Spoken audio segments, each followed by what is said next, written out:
Magandang umaga po sa ating lahat. Ako pong muli si Pastor Bong, bumabati na isang mapagpalang Monday morning sa ating lahat. Today we're gonna learn about the value of diligence.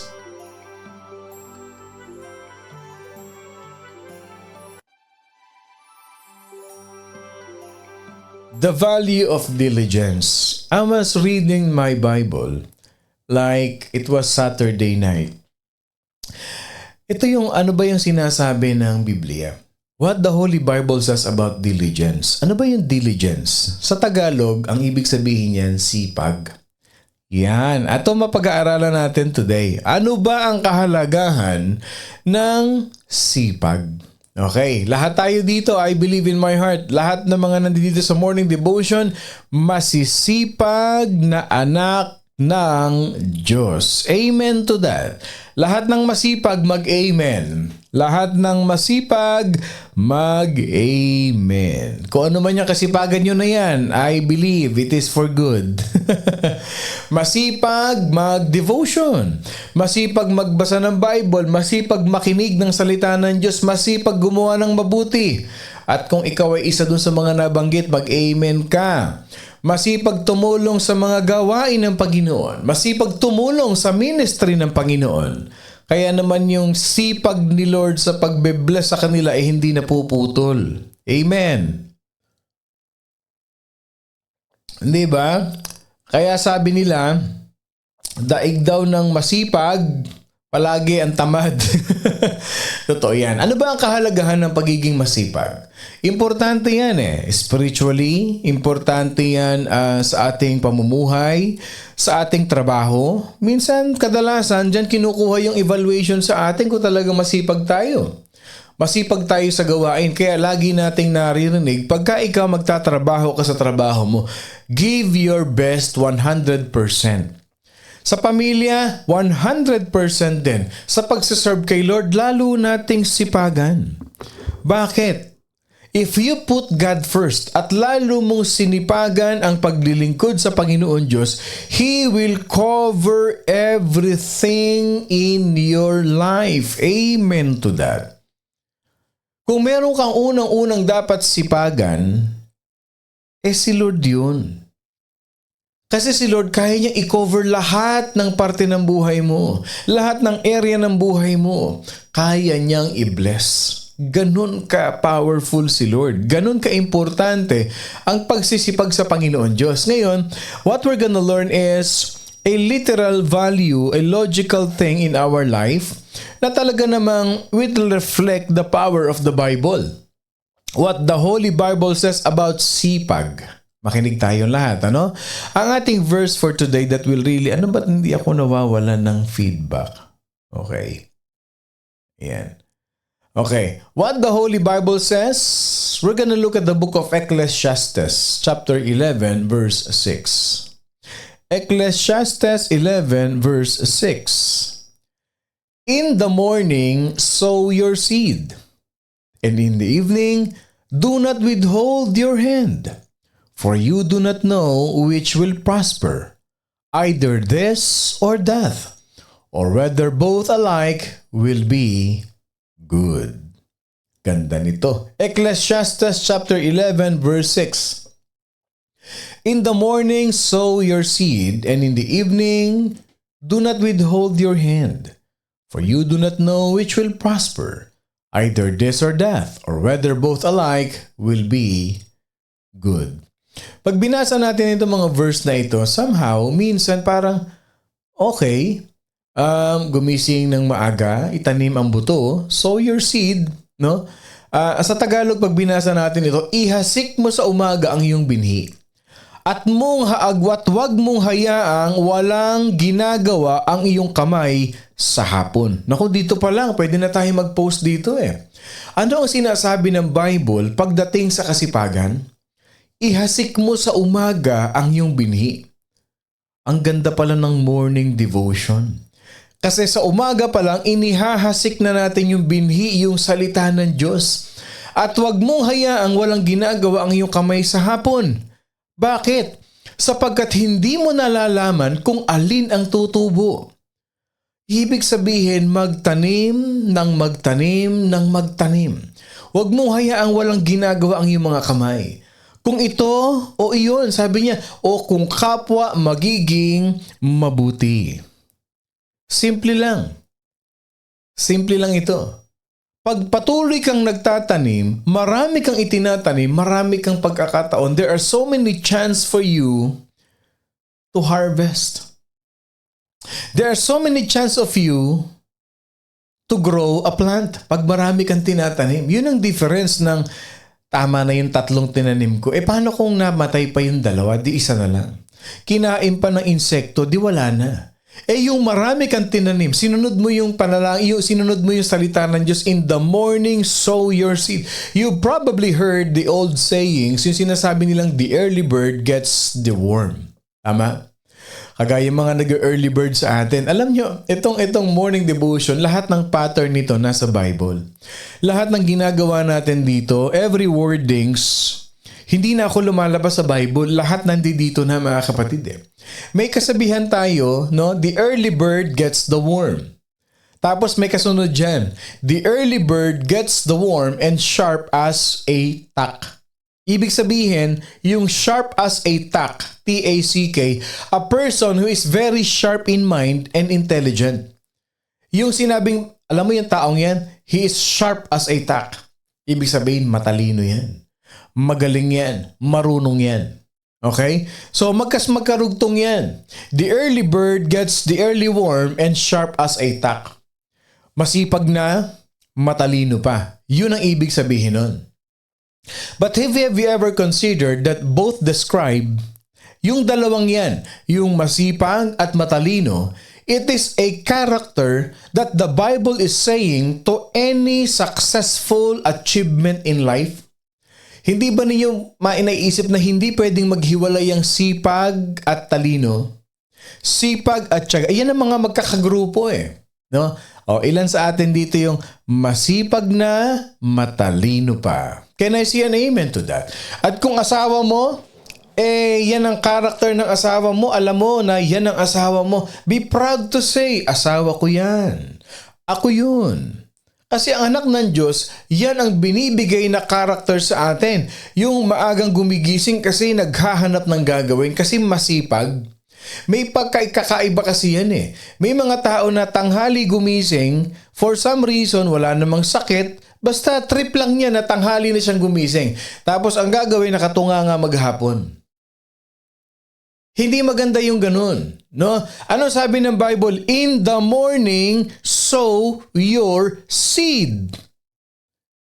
And I believe in my heart na ang buong morning devotion family, pagkatapos mong makinig ng morning devotion, pagkatapos mong makapakinig ng salita ng Diyos, tumatayo. Naghahanap ng gagawin yan. Diretso sa trabaho. At iba pa nga, habang nagtatrabaho, nakikinig ng salita ng Diyos. Pinupulot ang mga aral ng Panginoon Diyos. Isinasa puso, isinasa buhay. Tandaan ninyo, even the Bible says, huwag pakakanin ang taong tamad. Para ano? Para lumaban yung espiritu niya. Para matuto siya magsipag. Lahat ng value sa buhay, sa pagpapalaki ng anak, sa pagiging magulang, basahin mo ang Bible, huwag ka nang bumili ng ibang libro. Ito yung kasipagan ng hina-highlight dito tinan nyo, sabi ni Tita May, ako yun. Mine na yan. Wow. Hindi ba? Amen, amen. Lahat tayo dito. Pagka ikaw anak ka ng Diyos, mahalaga sa iyo ang bawat oras. Lalong-lalo na pag nandito ka sa United States of A. Mahalaga ang bawat oras. Wala kang sinasayang na oras. Dahil marami tayong responsibilidad. Dahil marami tayong dapat gawin, ma-achieve sa buhay natin. Hindi ba sabi nga ng mga elders tong araw, nasa tao ang gawa, nasa Diyos ang awa. Binigyan tayo ng espiritu ng kalakasan, binigyan tayo ng panibagong buhay, gamitin natin ng makabuluhan. Gamitin natin, kaya ito wag masasaktan na ibang magulang. Hindi maganda na ipinapalaki natin yung ating mga anak nang hindi marunong magtupi ng pinaghigaan paggising. Hindi maganda na hinahayaan natin sila na tanghali ng gumising, nagpupuyat magdamag nang wala namang kabuluhan. I really admire those parents na talagang dinisiplina ang anak. Anak, gabi na. Hindi magpuyat. At gumising ng maaga, ligpitin ang pinaghigaan, tumulong sa magulang pag walang pasok, gumising ng maaga, maghanap ng gagawin, bigyan ng responsibilidad sa loob ng bahay, magandang pagpapalaki yan. O ang tanong, ilan sa atin dito yung lumaki sa ganyang klase ng disiplina sa bahay? And I'll tell you, hindi man 100% but majority, yung mga pinalaki na gumising ng maaga ng magulang, sila yung mga nagtagumpay sa buhay. Bakit? Biblical. Ano sabi ng Bible? Hindi ba? In the morning, sow your seed. At huwag mong hayaang walang ginagawa ang iyong mga kamay because hindi mo alam kung alin ang tutubo, ito ba o yun ang tutubo. O parehong tutubo yan. Mas mainam na yung marami kang ginagawa. Mas mainam na yung mas marami kang opportunity na may magbubunga ng mabuti yung ginagawa mo kasi may kabuluhan ang ginagawa mo. And that's one character in the Bible na gusto nating maintindihan, na gusto ni Lord na maintindihan sa atin para magtagumpay sa buhay. O kita ninyo ha? Amen. Umaga pa lang walis tambo na ang hawak. Ako yan. Kahit may sakit, naghahanap ng gagawin. May mga ganyan talagang tao eh. Ilan dito yung pinalaki? How many of us were raised by our parents that whenever we get up from our bed, we have to fix our bed? Tiklopin. Ayusin ang unan. Alam nyo, napakagandang training yan. Sa murang edad ng mga bata, tinuturuan sila ng responsibilidad. O sabi ni Elma, ako po kailangan palispis ang hahagilapin. And I will tell you this, maraming nagtagumpay sa inyo sa buhay kasi lumaki kayo ng masipag. Amen. Palakpakan natin ang lahat na masisipag. Grade 1 pa lang po, marunong na magsaing. Amen to that. Nagsasaing na. Sino yung mga grade 1, grade 2? Elementary pa lang, nagsasaing na. O sabi ni Tita Sophie, ako yon. Ako yon. Kaya alam niyo, ang sarap maging mahirap nung araw. Kasi lahat gagawin mo. Lahat gagawin mo. You will really fight hard to survive in life and that is a good training for us. Marunong na magsaing 7 years old pa lang, ang sarap kaya ng ganyan. Ang sarap ng ganyan. Alam niyo kung anong character yan? Yan yung diligence. That is the Bible. That's the Bible teaching us. The early bird gets the worm, sharp as a tack. Nagiging madiskarte sa buhay. The character of diligence. It frequently contrasted in the Bible yung katamaran. Ang kalaban ng kasipagan, laziness, idleness, yung mga delayed, yung mamaya na, yung manya na habit, hindi maganda yan. Hindi maganda yan. Bukas na lang, mamaya na lang, hindi maganda yan eh. Importante sa anak ng Diyos ang isang masipag. The Hebrew language uses 2-word pictures to illustrate diligence. Ano yun? Dawn and knife. Yun. Kaya sabi niya, the early bird gets the worm. Dawn. In the Hebrew language, and knife, sharp as a tack. It portrays an individual who is fully awake and fully alert. O sabi ni Jackie, ako po kasama na sa pamamalengke. Bata pa lang, batak na sa gawaing bahay. Hindi po ako sanay ng walang ginagawa. Alam niyo, nakaka-bless. Alam niyo, siguro talagang proud na proud sa inyong mga asawa ninyo. Yung mga mag-asawa dito, naku, pagka ikaw ay nakapangasawa ng ganyan, ang tawag dyan, jackpot. Yung maalaga na, maasikaso na, mapagmahal pa, ako jackpot ako talaga. Amen to that. I am so proud to say, jackpot ako sa aking wifey. At kung kayo ganyan, kasama ka doon, jackpot ang asawa mo sa iyo. Lalo na kung yung asawa mo ganun din. Sino dito yung may asawang masisipag? Mag-amen. Yung nagsipag na magsikap sa buhay. No, bilang padre de pamilya, bilang head of the family. Yung gabi, ginagawang araw, nagsisikap para sa mga anak, nagsisikap para sa inyong mag-asawa. At kung ikaw yan, be proud to say, that is my husband. Asawa ko yun. Yan ang mga encouragement. Yung simpleng phrase, yung simpleng message, nakaka-inspire sa everybody. Nakaka-inspire sa ating lahat. At yung asawa natin hindi ganun, ipag-pray mo, i-lay hands mo. Tapos itag mo siya. Sabihin mo, makinig ka kay pastor. Makinig ka ng morning devotion. Hihipuin ni Lord yan. Ano sabi ng Bible?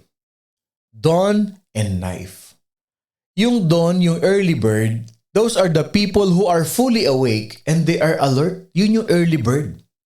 At yung mga skilled naman, sharpened, pointed, dito yung sinasabing sharp as a tack.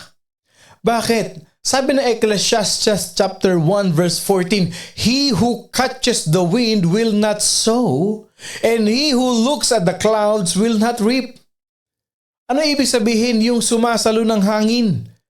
Hindi ka makakapagtanim. Ibig sabihin, wala kang ginawa kundi magpahangin na magpahangin na magpahangin. Kaya pagkausap ka, puro ka hangin. Wala kang laman. Bakit? Kasi wala kang ginagawa kundi magpahangin. Hayahay badong. Hayahay lang ba? Yung pahangin ka lang ng pahangin. Ano sabi dito? And he who looks at the clouds will not reap. Kung lagi ka lang nakatunganga, wala kang aanihin. Bible ang may sabi, excuse me, hindi si Pastor Bong. The Bible tells us, the preacher tells us in the book of Ecclesiastes that we cannot spend our time daydreaming, nor we cannot get started until all conditions look absolutely favorable or desirable. Kailan ka mag-uumpisa? May mga tao talagang ganun eh. May mga tao talagang ganun. Pag inutusan mo, I believe, meron akong narinig niyan eh. Sabi niya, Juan, magtanim ka na, mainit pa. Maya-maya na, mainit pa. Medyo lumipas ang oras. Gawin mo na yung pinagagawa kasi itanim mo na ito. Naku, mamaya na. Malapit naman ang halian, pagkakain na lang. Lumipas na naman ang oras. Itatanim mo ba to o hindi? Mamaya na, kasi ang taas ng araw. Sobrang init. Pag medyo pahapon na. Pagka medyo hapon na, inutusan na siya ulit, tanim mo na. Ano ka ba? Hapon na, bukas na lang. Yung mga taong manyana, yung wala ka namang ginagawa pero you always give reasons, excuses. Kasi bakit? For one reason, tamad ka. Pagka wala kang ginawa kundi mangarap, daydreaming, pero wala ka namang action, I'm sorry to say, wala ka ma-achieve sa buhay mo. Ang gagawin mo na lang, magsugal, tumaya, umasa sa panalo. Hindi maganda yon, hindi biblical yon. Hindi mo pwedeng intayin na maging maganda ang sitwasyon bago ka kumilos. Kumilos ka. Kay mainit, kay mahirap, ang importante kung paano mo uumpisahan ang isang gawain. Yan ang sinasabi ng Bible. He who watches the wind will not sow, and he who looks at the clouds will not reap. Mamaya dadalhin natin itong ating pinag-uusapan sa spiritual side. Kaya sabi sa atin mga kapatid, you should not wait to start until all conditions look absolutely desirable or favorable. Minsan, may kailangan tayong gawin talaga eh. Kahit pa sabihin mong mataas ang araw, kahit sabihin mo na parang ang hirap naman gawin ito kasi ganito, you have to do it. You have to do it. Yan ang taong nagpe-persevere sa buhay.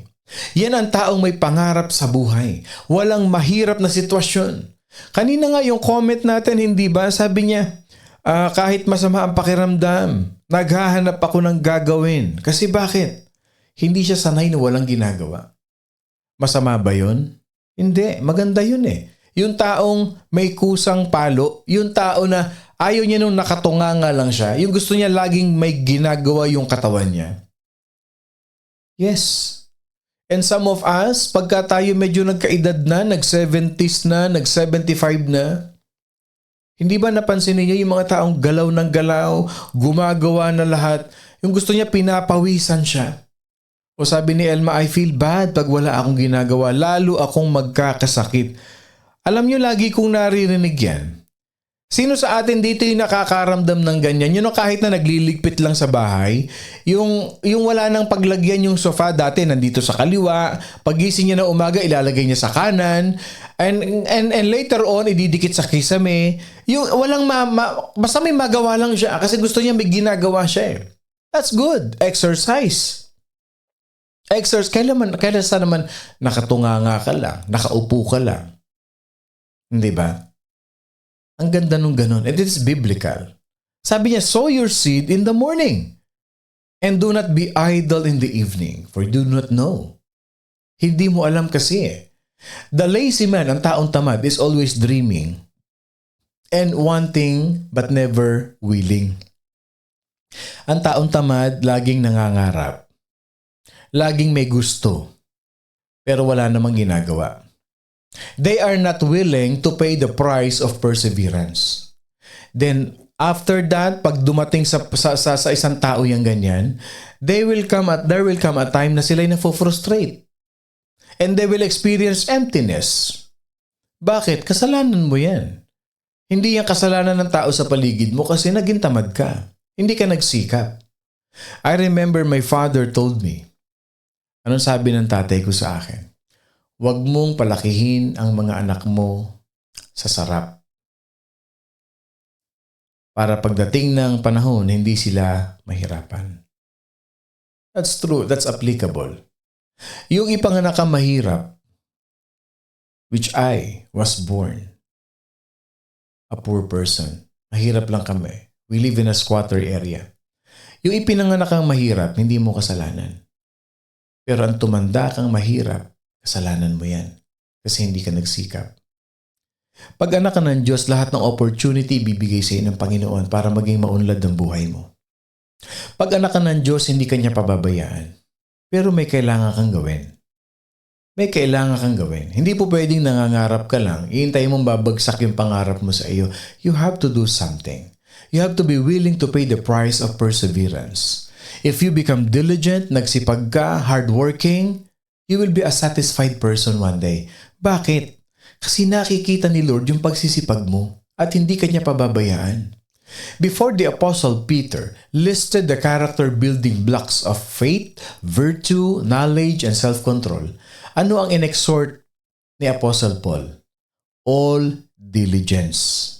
Para ma-acquire mo yung faith, para ma-acquire mo yung virtue, para ma-acquire mo yung knowledge, para ma-acquire mo yung self-control, kailangan may diligence ka. Ano sabi niya sa 2 Peter? Chapter 1 verse 5, si Apostle Peter. But also for this very reason, giving all diligence, add to your faith, virtue, to virtue knowledge. Paano ka tatalino? Hindi ka naman nagsisipag mag-aral. Paano ka tatalino? Hindi ka naman nagsisipag magbasa. You have to equip yourself. You have to help yourself. Gawin ninyo ang lahat ng inyong makakaya na tustusan ang inyong pananampalataya ng kabutihan, ang kabutihan ng kaalaman. Sa lahat ng bagay, pag gusto mo maging 100%, gusto mong may ma-achieve sa buhay, you have to work hard. And these are the qualities that cannot be found in an ignorant person, in an empty Christian. Gusto mong maging leader ng simbahan, ayaw mo namang magpadisiplina, ayaw mong mag-training, ayaw mong magpa-mentor, ayaw mong mabago. You have to work hard for you to achieve something in life. Yung mga nagmamagna cum laude, yung mga nagbabaledictorian, hindi lang naman yan natutulog lang 8 hours a day.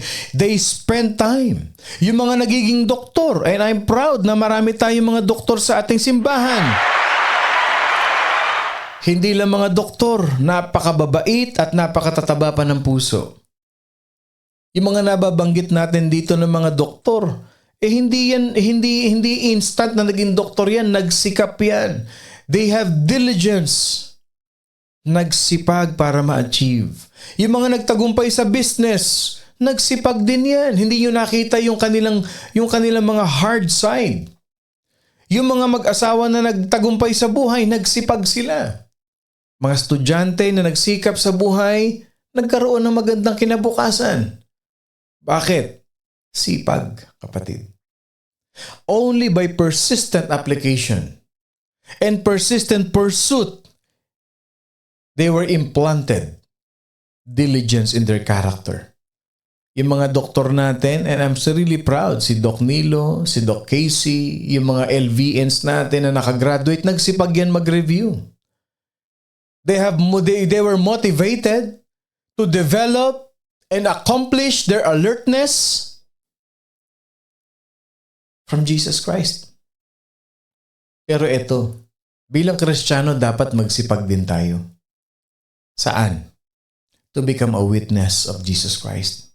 Kung gaano tayo kasipag sa buhay para magtagumpay, dapat maging masipag din tayo spiritually. Maging masipag din tayo spiritually in witnessing the goodness of God in our life. So yung pagsisipag mo, biniyayaan ka ng Panginoon Diyos. Yung pagsisipag mo, pinagkalooban ka ng biyaya, ng tagumpay sa pamilya mo. Yun ang witness mo. Yun ang kaistorya mo. Kaya nga sabi nung kanta kanina, "This is my story, this is my song, praising my Savior all the day long." Yung pagsisipag natin. Ano sabi ng Book of John chapter 9 verse 4? "We must work the works of Him who sent me as long as it is day." Jesus said, "Night is coming when no one can work." Kailangan nating gawin ang mga gawa ng nagsugo sa akin samantalang araw pa. Dumarating ang gabi na walang taong makagagawa. Ano ibig sabihin nito? Hanggat may pagkakataon pa, i-share natin ang Word of God. Hanggang may pagkakataon pa, hanggat buhay pa yung kaibigan mo, hanggat buhay pa yung family member mo na yan, hanggat buhay pa yung kamag-anak mo na yan, sipagan mo na i-share sa kanya na kailangan niya si Jesus sa buhay niya.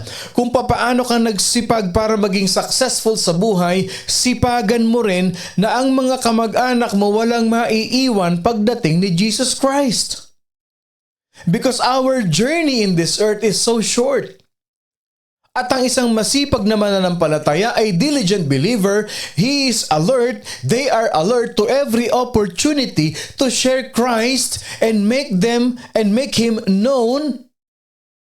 And a very diligent person, ang isang masipag na anak ng Panginoon Diyos, they have the greatest influence on the kingdom of God. Nakikilala yung kasipagan natin sa gawain. Yung kasipagan natin na mag-share, na mag-tag ng pamilya natin. Yung morning devotion, sipagan natin, kapatid. Time is precious. And we redeem it for His purpose. As we remain diligent in our work, in our study, in our witness, and in our prayers. Sipagan natin. Sa pagtatrabaho, sipagan. Sa pag-aaral, maging masipag. Sa pag-share ng Word of God, maging masipag din tayo, lahigit sa lahat. At sipagan natin ang pananalangin. Maging masipag sa pananalangin. Ano sabi ng life principle natin? The awareness of God's presence energizes us for our work. Importante sa isang tao ang masipag. Sa lahat ng bagay, applicable yan. Bakit? Ang taong masipag, nagtatagumpay sa buhay. At lalo na pag sinipagan mo pa kay Lord, i-bless niya ang lahat ng aspeto at lahat ng sulok ng iyong buhay. Sabi ni SP, yan po ang purpose ko, Pastor, ang madala sa ubasan ang buong pamilya ko. Sipagan natin. Never give up in doing good, especially in witnessing for Christ. Magandang umaga po sa inyong lahat. Ako pong muli si Pastor Bong, bumabati na isang mapagpalang Monday morning sa ating lahat. Laging tatandaan, laging magsipag. At huwag kakalimutan, pag sinipagan natin, lalong-lalo na para kay Lord, we are indeed blessed by God. I love you all, mga kapatid, with the love of the Lord.